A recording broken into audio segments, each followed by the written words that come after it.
We here. We Talking Magazine, Hip Hop Point of View. I'm E. Here with Rel Carter. Rel. What's up with you, man? How you doing? It's break out there. There's Blood Hawk out there. Thanks for taking the time. We appreciate you. Nah, all good. We've been trying to get this done for a while, so. Yes, sir. Yes, sir. We apologize on our side. You know, we was doing some schedule mess ups, but we here. No worries. So, first of all, we want to dedicate this to like a hip hop then and now episode. It's about an interview talking about hip hop back then and hip hop now. But before we do that, let's get into some intros. So Rel Carter, from New York. Brooklyn, New York. There you go. You put the Brooklyn in front of it. Yeah. You have to. So tell me, what are you into now? What's your main function? What are your projects? What's going on? What I'm into now, music. So, A&R, I'm director of artist relations at Equity Distribution. Okay. Pardon me. Formerly, director of A&R Rock Nation. Okay. Rel Carter Culture Tour, solo funds. It's a lot. Okay. So now, I'm hearing with the music industry, a lot of artists are going from music to putting music out, and the A&R from back in the day was kind of like missing the development. What makes it so important? It looks like it's coming back. What's making it so important now? The fact that A&R is coming back. Yeah. I guess it's everything is sounding the same. Or a kid to get one record, but then there's nothing else after it. So you need that A&R that's gonna get in and put that time in to really develop art. You gotta think about most of these kids that's popping now. They just coming straight off the street. They might get one record and then. So what's next? What do we do after that? It's definitely something that's needed for sure. What's definitely needed too is A&Rs of color. You know what I mean? A&Rs that know the music, come from the culture, understand. Right, can relate. Yeah, absolutely. So that's a plus all day. Now, the interesting thing about hip hop then and now is that's what you do now. But were you thinking of doing that back then? Was that something you wanted to do? No, I wasn't even thinking about music at all. My whole thing was basketball. Wow. So I played basketball, throughout my whole childhood up until high school. You a little forward, a little shooter, a little point guard, point forward? Because I was in middle school, I was the best player in high school, I was the best player on my team. I was the tallest, but I had the best handle, so it was a little bit of everything. Point forward, okay. Rel, you get buckets? You still play now? No. I was waiting. So, here's something interesting, right? We know that you're working on music. We heard about the No Handouts. There was Tilsa from We Talking Magazine. She put the post up. It's the anniversary of January 11th. Okay. Was the anniversary of the first one. The first one, okay. And I heard you doing a number 2. Yeah, we didn't start working on it yet, but that's the goal. So with the tour, so what we did when we launched the Culture Tour, we just went from city to city, giving artists the opportunity, to learn and then also present their work, because you got to think about it, most of these cities, and we was targeting the cities that no one cared about. Like we was in Jackson, Mississippi. Like who's gonna go to Jackson, Mississippi and look for artists? So we try to go to places where, the resources were very, very limited. And then from now I'm like, okay, what else can we do? Can we do more? So I decided to pick, I think 12 to 15 artists. We went to Atlanta for a weekend and just made a tape in a weekend. Made however many songs and then narrowed it down to about 12, I think. And then, everybody be hitting like, yo, when you doing part 2, you doing part 2, even my team. So I was just like, it's time. That one came out, 3 years ago, so. The pandemic, I know there's a lot going on in the pandemic. What's super fly about that is, in all the places where the talent is untapped, those artists, sometimes they go to where it's popping just to get a name because their neighborhood, their locale is not going to do that. Right. So what made you go, there's untapped artists in your city, but to step out, that's kind of like the next level. Definitely untapped, but you got to think about it. If we're in New York, you can see anybody just walking down the street, Everybody's an artist. Right, exactly. Everybody's an artist, but then I feel like a lot of industry people are so accessible that it's easy for you to just walk down the street and see somebody from this company, that company. Why not go and, aside from branding myself, why not go and branding the tour? Why not go to these places that don't have them those resources? Because you might find a diamond in the rough. Oh yes, you will. Like, it's people out in all these different places making amazing music, but they can't get out of this place, so no one ever hears it. One thing I know is that, like, a lot of these, and then those regions, now everybody's flooding to get things out of there, right? So that's how Louisiana was. Like, one thing pop, now everybody's flooding. Look at Memphis now. One thing pop from Memphis now.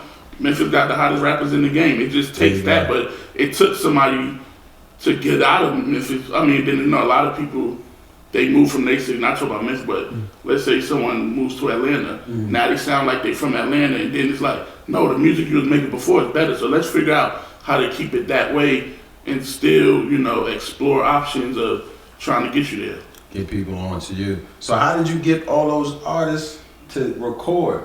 Like, they were just sending you music, or you like split them when down? We did the album? Yeah. No, we all were in the studio together. So I just... Oh, you got all of them down?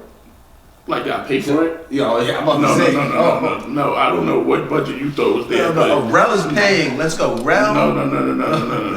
No, what we did was, I just picked the artist and I hit them and said, hey, I would love for you to be a part of this. If you could make it to Atlanta, these the dates, come through. So people was driving, people came from Philly. That's crazy. We had Baltimore, Detroit. I think you did Minneapolis. Did you do Minneapolis? We did Minneapolis. I don't think I picked the artist from Minneapolis. Okay. And I also don't know if I think the album was done before we went to Minneapolis. Because a lot of the cities we did after the album was already done. So it's still going on. Yeah. Oh, that's epic, man. That's a documentary, man. Yeah, no. Driving down there. Yeah, road tripping. Yeah, I wouldn't have did it. That's crazy. But no, yeah. So, but this one, when we do this one, everything's gonna be documented. Like, we're gonna do a whole documentary, so everybody see the process and all that. Yeah, congratulations on Appreciate it. So, Tilsa, as you know, and We Talking Magazine, she was talking to me about a post with your son, and your son mentioning, doing music. Your son does music. No, my son is 3 years old. He don't do music. He's 3, so he wants to do everything. No, what happened was... Heard he's a musician. We heard he's a musician. He's not even that. I mean, if he tell you you're a musician, that's on him. But no, what happened was I got a picture of J. Cole in my office. And I was on FaceTime with him. And he's like, yo, who is that behind you? I'm like, what are you talking about? There's nobody in here. And he said, no, in the picture. So I look, I'm like, oh, that's J. Cole. And he like, who's J. Cole? I'm like, he makes music. He's a rapper. He said, oh, I said, you want to hear his music? He was like, yeah, so I played a Middle Child. And then he was like, yo, so what dance does he do? I'm like, he dances just like you. So then he started dancing. Then after the song is over, he goes, Daddy, bring him to my house. I said, bring him to your house. Like, you want the picture? He said, no. Bring J. Cole to my house. I want to make music with him. Wow. And then he was like, I got drums. So he got like this little toy drum set that tells you like the ABCs, but it makes noise. And then a friend of mine, actually, I was in Florida, a friend of mine gave me drumsticks to give to him just because she's like, oh, he's going to keep you up night banging. So he'd be banging his drum. Hey, he's a drummer, I guess. That's what's up, man. It'd be those little moments that, if he does do a track with him, he'd be like, Dad, remember we spoke about that. Yeah, manifested. I don't think he crazy. should be a rapper or anything, but that's up to him. That's the segue. That was the question. The question was like, I know some of us have children. I have a child, and when I grew up listening to music, some of the best hip hop I listened to was violent. Had drugs, but it was some of the best music, not even hip hop music I've ever heard. Right. So as the real hood, the hood that makes sense, that's the most important hood, is parenthood. Right. As a father, how would you play that as a hip hop person? Like, would you play old stuff for him with that content? Would you stray him away from it? I mean, I don't play it for him. I play it for myself. If he just happens to listen to it, like his favorite song is Roddy Ricch the Box. only because of the part where he keeps saying eat ooh. So he'd be like, "Daddy, play eat ooh for me."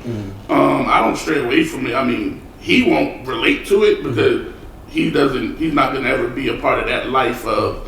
But I mean, it's entertainment to me. I like what you said. Being that they're removed from that life, it's more entertainment. Yeah, it ain't like he gonna be listening to in it. Yeah, relating to it. He ain't gonna know what he can speak to it. Like, right, exactly. That's interesting. Something like I never even looked at it that way. Like I don't want him to hear it, but if he hear it, he asks a question, I'll explain it. But I know he didn't grow up in that, so I don't think he's gonna. Yeah, I don't think he's still young, so he don't really know what he's listening to. So or even understand what they're saying now. So. We're in a good space right now. Once he starts asking questions, I might just cut the music off. Do you think that I know I'm not gonna sit here and lie, I know that it influenced me listening to it. I'm not saying I was trying to, go become a drug dealer simply because of that, because it was there before the music. Right. But I know I didn't feel bad about it because I heard it in music. It didn't feel bad to me because it's in music, people do it around me. Right. How did it affect you? I think it just helped me understand, more of the street life. Cause, I mean, I've lived in Brooklyn since I was 10, but I'm not seen it, but I wasn't involved with it. I was still outside running around doing kid stuff. I mean, occasionally shootings and not me shooting, but it was around, but it didn't shape me in any way. I mean, that comes from parenting. My mother didn't allow us to be outside all type of night doing dumb stuff. My mother was out the window at 9 o'clock every day screaming our name. It don't matter. We had to be in the house at 9 o'clock every night. At 8:59, she was out that window screaming our name. We didn't have phones and watches and nothing, but we'll hear it. We could be somewhere far. We gonna hear that. And we gonna go running in the house and go in the house, shower, eat dinner, watch wrestling, stuff like that. So. If your man had to watch, he was like, "Yo, mom about to call." None of us had to watch. We just had to. Wait for you lose track of time when you hang out with your friends. So we just had to. Once we heard her out the window, we knew. All right, it's 9 o'clock. It's about that time. Crazy. So funny you mentioned that. I know there is a big debate about federal or municipalities holding rappers accountable for their lyrics and using that for indictments and stuff like that. What do you think about that? I mean, I don't think it's right. I mean, because a lot of the stuff that these rappers saying is not even true. I mean, not saying that some of them are true or some of them not true, but you can't go according to that. I mean, it's just music, it's for entertainment. Yeah. So if I go over there and say, yeah, so-and-so got killed, blah, blah, blah, I don't really know what I'm speaking about, So I don't think, and I just read something the other day that Meek and Hov is doing, trying to get that taken out to where you can't use rappers' lyrics against them in court anymore.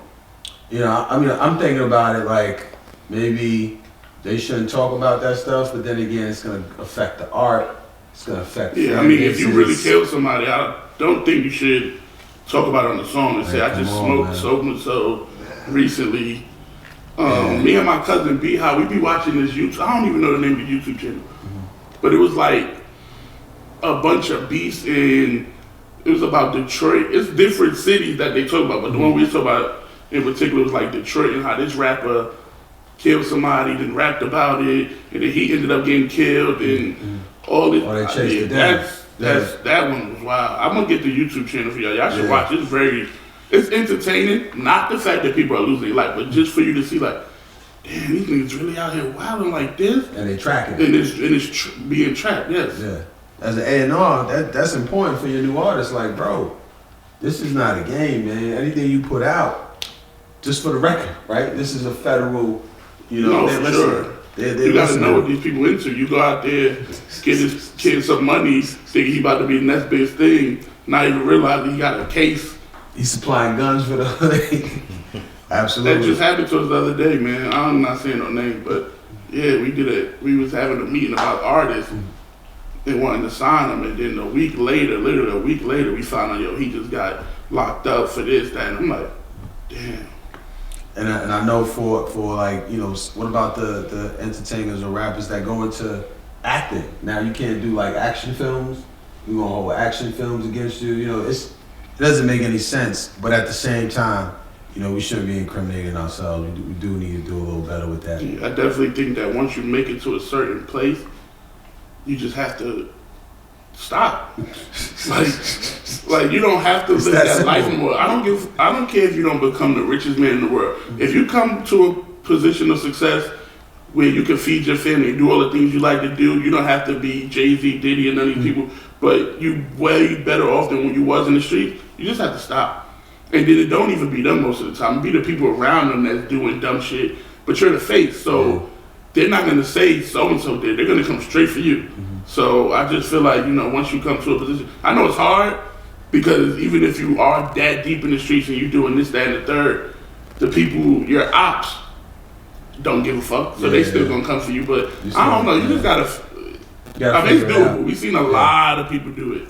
You just gotta figure out how, if it takes moving. Because think about it, most gangsters do not travel. So if you got beef in your hood, them niggas is not gonna come and catch you. And if you move to Philly, but you from Chicago, them niggas from Chicago is not coming to Philly to find you. No. They just gonna take it as an L. But if you consistently and still living, it's this artist that I work with now that lives in Pennsylvania, and everybody hates him. Like, they try to kill him, do all this stuff. I said, bro, if you move, they're not gonna follow you. Like, I don't think you understand that, but you want to sit in your city. But now he's understanding. Now he's, figuring out, how to get out of that position. But that's really all it takes, man. Just to move, it's that badge of honor. You want to keep that badge. And change the people around you, because if the people around you still on bullshit, you can't be around them. It's a wrap. It's just like the hardest thing to do. I know. We got a trivia for you going on. Okay. I seen that face. We got a trivia for you. I feel like I got some. We got time. We gotta go into a break. Going to the break now. Yeah. All right, we're gonna go to the break. Rel Carter, We Talking Magazine, Hip Hop Point of View. We'll be back with the trivia. We got Rel Under Pressure. This is Hip Hop Point of View, Tilsa, We Talking Magazine. You see the picture in the background. We want to thank our sponsors, Make It Look Cool Apparel. You see the hoodie, Milk. If you need anything from them, artists, graphics, you need clothing designs, any printing, go hit them up. Hit Squad for artist management, artist promotion. Hit up Grand Slam. We appreciate you as well. Rel Carter, thanks for coming out. We got No Handouts 2 coming out. Congratulations, champ. Also, Great Minds Creative Space.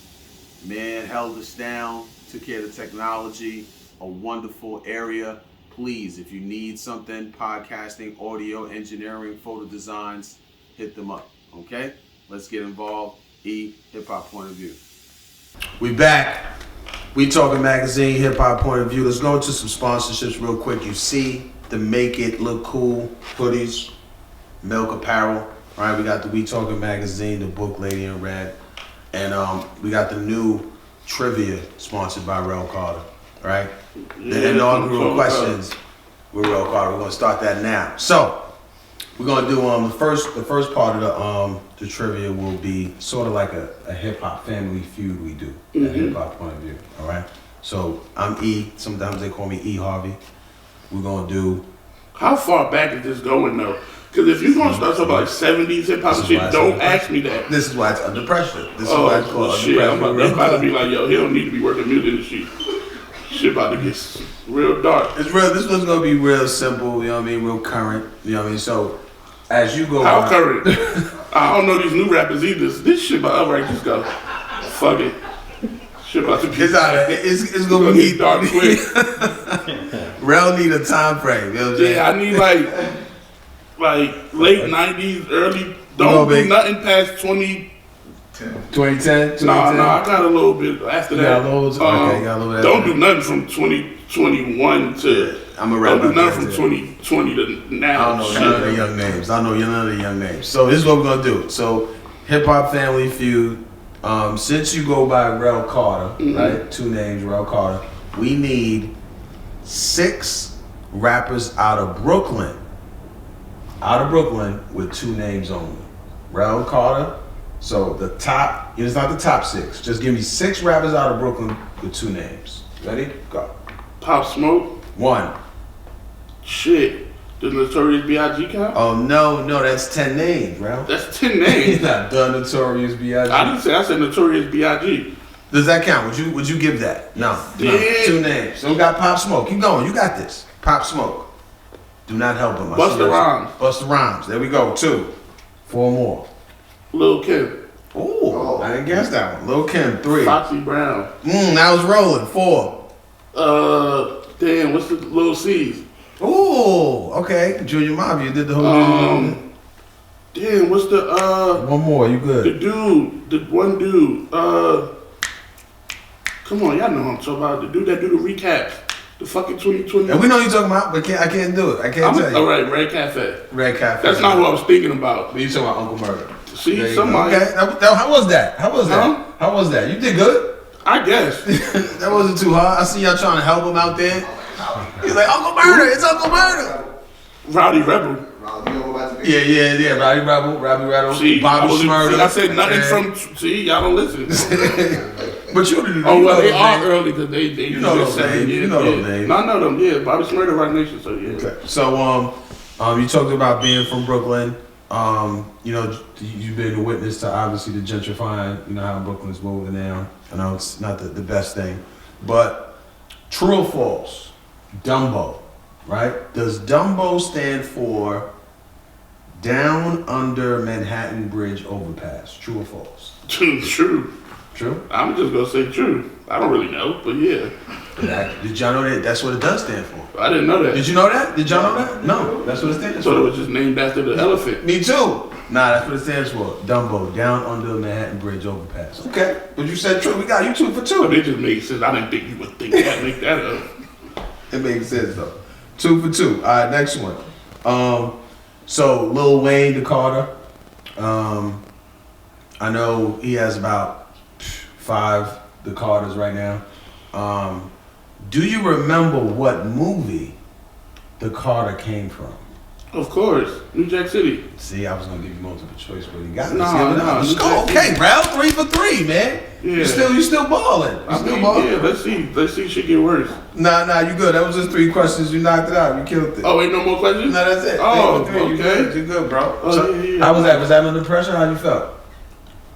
That first question was a little. You did your thing. Because I started thinking about people. Y'all should have gave me Notorious. I should have said Notorious Big. Notorious Big. Oh, Biggie Smalls. Biggie Smalls. Biggie Smalls. See, You said Puff Daddy earlier. He's not from Brooklyn though. Not from Brooklyn. Gotta be from Brooklyn. Oh, gotta be from Brooklyn. There you go. So we're gonna jump into these next set of questions and wrap up. Right now, out of all the things you've seen, getting into the business, climbing up, coming up with your own what right now at this point are you most proud of doing? What's your most proud? In business? Yeah. Probably the tour. The tour. The culture tour. Mm-hmm. It's like between that and then I did something with Netflix. I did Oh wow, talk about that. I was the music supervisor for an animation film that came out on Netflix. Congratulations. You just throwing names around like you ain't I'm just nobody saying, know about that? no, it's on my Instagram. Okay. Yeah, so I did that, and then they actually turned it. So I did all the original music that plays inside the movie. Wow. And then they actually turned it into a soundtrack. And Netflix don't usually do soundtracks. That might be one of the first soundtracks they actually did. Wow. What was the name of the movie? Fearless. Oh wow. How old is your kid? He's 12. He might like it. He Wow. might like it. And how did that opportunity come about? So I was already doing it with these people out of Canada, and then they just sold it to Netflix. Okay. Yeah, so Oh wow. Wow, congratulations. Big stuff. You looking to do more film stuff? Did that yes, open the door? definitely. Yeah, credit is up now. Yeah, that's It's on fun. the resume Fun. now. I had a couple people hit me up about some stuff, but then the pandemic happened, so they stopped shooting, and so hopefully we can get back on the board with all that. Okay. What would you say is your ultimate success level? Like, is it like, yo, I would like to have my own music company. I would like to have my Nope, I don't want that. Nope. So what would be your, what would you like, what is the ultimate dream? I think the ultimate thing is for me to be able to get in position and then put all my people on. Onto what they want to do though. Like everyone don't want to do music, but it's basically being able to build up and get enough resources to where I could plug and play with all my homies to now, they're all doing what they love and want to do. Cause Think about it. So- Think about how many of your friends aren't doing what they love just to, pay bills and keep the lights on.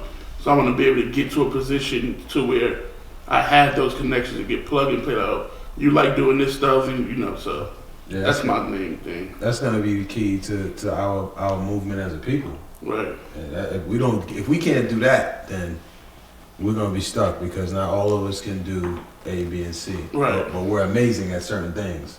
So I respect that. Just creating enough capital, enough resources, Exactly. and just plug and play. All right. Now, being in the industry, shaking and moving, what was your biggest advice? Maybe 2 things that you would give to people coming up through the ranks or just wanting to be industry. Be passionate about it. Be patient, because this shit don't happen overnight. I feel like a lot of people think that it happens overnight. They think like, oh, I just put out a song, I got 1 million streams. That ain't nothing when you think about it. Especially when you got people doing billions of streams, and just it's consistency, passion, and patience for me. And those are things that you utilize. Yeah, Okay. you have to. And who would you say is are there people that you kind of like look at, study, see how they move, like right next to you as mentors? Yeah, so of course Hov. Just seeing everything that he does and everything that he's still doing. And then my cousin B-High, that's who I do a lot of the outside of the music stuff with, from the tech stuff to gaming to all of that stuff. It's a bunch of people, even just my peers, people that I speak to every day. Always soaking up game, always looking for. Yeah, so it's always something, and it's not even like there's telling you stuff on purpose, just could just be in conversation and somebody might say something, you're like, oh shit, damn. That's the jewel right So there. yeah. So I literally speak to my friends probably all day, every day, just just so we can just bounce ideas and That was advice in itself. Like, yo, listen, you know what I mean? Be observant, pay attention. You might be picking up something. It'd be the littlest shit. Don't even be like he about to tell you, yo, you gotta stay grind. He might say something about himself, and then you might look at yourself like, damn, or she. Let me not make it, one of those things. But he or she might say something. That shit might just relate with what you got going on or a problem you've been having, and just talk to people, man. It's real. How do you pick up artists though? Right now, what's the method for? Oh man, so many ways. Internet. A lot of people send me stuff, or just going or doing events and going outside. So yeah, that's mainly what it is for me. Okay. So I used to think that it was a situation where like the label already has somebody, and then they just give you them, like A&R take this group. But now I think it happens that way, if depending on who signs them. Okay, got it. Like let's say for Rock Nation, if Hov or like Jay Brown or Tata sign somebody, they're not gonna A&R them, so they'll give them to somebody. But mostly, whatever you catch, you kill, pretty much. Okay. So whatever you bring in and that they sign as an A&R, you're the A&R for that project. But I feel like when the higher ups bring somebody in, then they'll be like, oh hey, here you got this artist or you got this artist. Dope.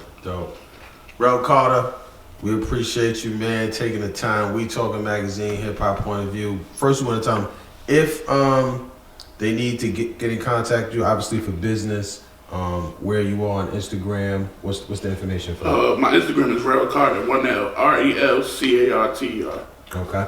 And do you take submissions through email, music? I do. Yeah, they could DM me. I get a bunch of DMs. I try to read them all. But now everybody out here scamming, so it's hard, Getting to hacked. even go through your email. Through your Instagram. But yeah, they can email me. Then I have an email on my Instagram that they can submit me. Okay. All right. Rel Carter, we appreciate you, man, taking the time. Thanks for having me, man. Thank you. Let's do it. Milk, apparel, magazine. We got books. We got a new sponsor, trivia. We appreciate you. Hip Hop Then Now. We out.